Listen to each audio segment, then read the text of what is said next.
The sound itself wasn't loud, but it landed heavy like something breaking that couldn't be put back together. Rip.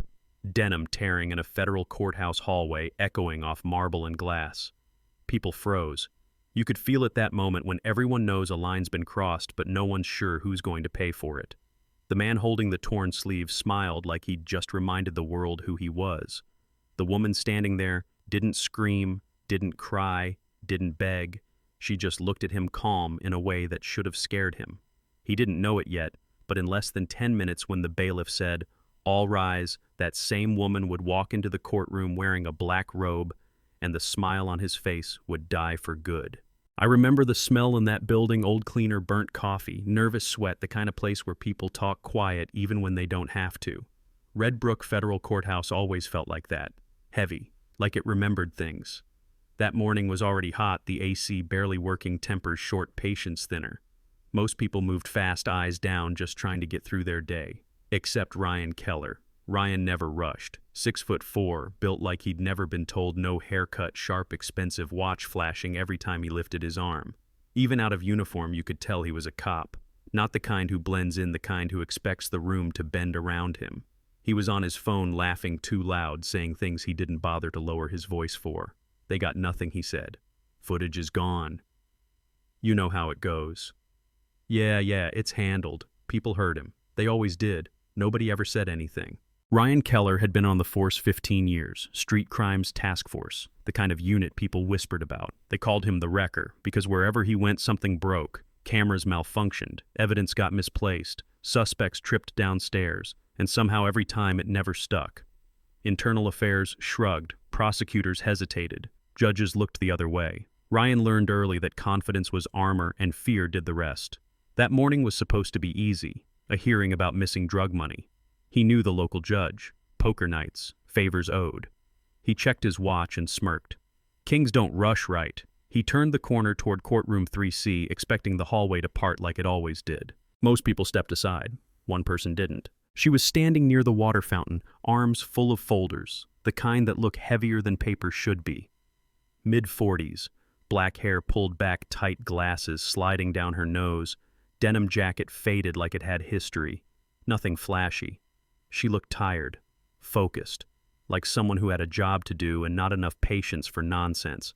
Ryan wasn't looking where he was going. He clipped her shoulder hard, not a brush. A hit. The folders flew, pages skidding across the floor, bouncing off shoes, sliding under benches. Ryan stumbled, more offended than hurt. He looked down, waiting for an apology. It didn't come. "Excuse me," she said, already kneeling, gathering papers, voice steady, not raised. "You could watch where you're going." That was it, that one moment, the word you, not sir, not officer, just you. Ryan kicked one of the folders down the hallway. "Maybe don't block federal property," he said loud enough for everyone to hear. The hallway went quiet like a storm pulling in air. People stopped pretending not to listen. The woman stood up slowly. "I'm standing in a public building," she said.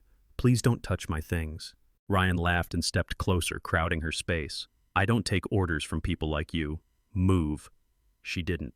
She just looked at him, eyes level, calm, in a way that made him feel small, and he hated that.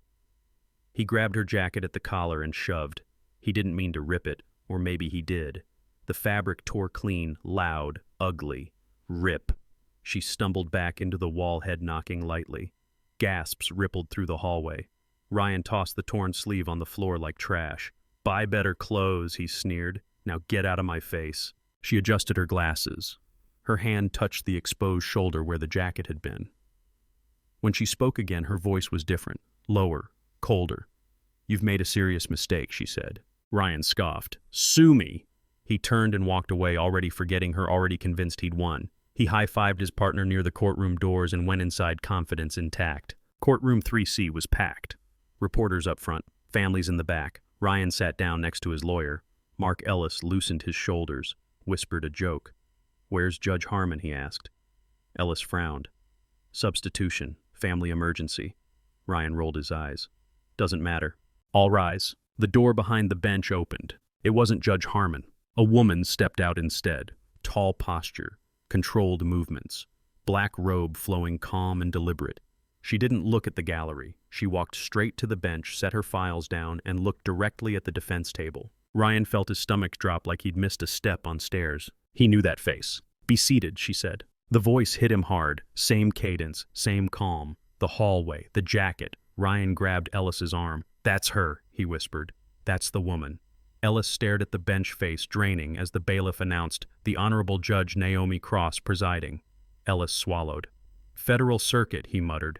"They send her when locals are compromised. They call her the closer." Judge Cross didn't bang the gavel. She didn't need to. "Before we begin," she said, voice steady, "there is a matter of conduct to address." She reached beneath the bench and lifted a bundle of denim. The torn jacket, sleeve hanging by threads. She laid it on the bench like a body on a table. "This jacket was torn from my body 10 minutes ago in this courthouse hallway," she said. "By the defendant." The room exploded in whispers. Reporters typed like their lives depended on it. Ellis jumped up, stammering about conflict, recusal, mistrial. Judge Cross smiled, thin, controlled. "Denied," she said. "I am presiding under special federal authority for this inquiry." She nodded to the screen. "Play the footage."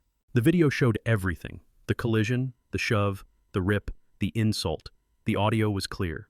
Too clear. The courtroom reacted like a wave crashing. Judge Cross brought the gavel down once. Silence snapped back. "The jacket remains," she said. Exhibit 1. From that moment, the trial wasn't about missing money anymore. It was about who Ryan Keller really was. The prosecutor revealed the dash cam wasn't corrupted. It was hidden. Unlocked using files Ryan himself had knocked to the floor. A rookie officer took the stand, hands shaking, voice breaking, talking about raids with cameras turned off, cash, split guns planted. Ryan tried to stare him down. Judge Cross shut that down instantly, warning him she'd have him restrained if he tried intimidation again. Ellis leaned in and whispered that they should plead. Ryan refused. Ego does that. He took the stand himself, spun stories about stress, danger, doing what had to be done. For a few minutes, he almost sounded human. Then Judge Cross stood up and walked down from the bench. She stopped inches from him, holding the torn sleeve. "You testified you only use force when threatened," she said softly. "Were you threatened by me?" Ryan hesitated. "I felt obstructed." She nodded. "I am 5'4". You are 6'4". I was holding paper. You were holding coffee. Explain the threat." He snapped. He raised his voice. He said it out loud. "I am the law. People move for me." And just like that, it was over. The room froze. Judge Cross didn't flinch. "Thank you," she said quietly. "You've answered every question." The jury came back fast. Too fast. Guilty on every count. Corruption, civil rights violations, conspiracy. When Judge Cross sentenced him to 60 years consecutive, no parole, Ryan finally broke. His badge was removed, placed beside the torn jacket. Power next to arrogance. As they dragged him out, he begged, apologized, promised anything.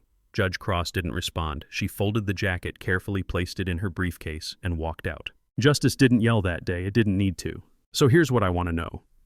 Was that justice, or was it personal? Should she have stepped aside, or was she the only one who could finish it? If you were standing in that hallway, if you'd been treated like you didn't matter, what would you have wanted to see happen? Drop your thoughts in the comments. Argue with me if you want. And if you've ever seen someone think they were untouchable only to learn they weren't, hit like, subscribe, and share this story. Because sometimes karma doesn't knock. Sometimes, yeah, it walks right in and takes a seat.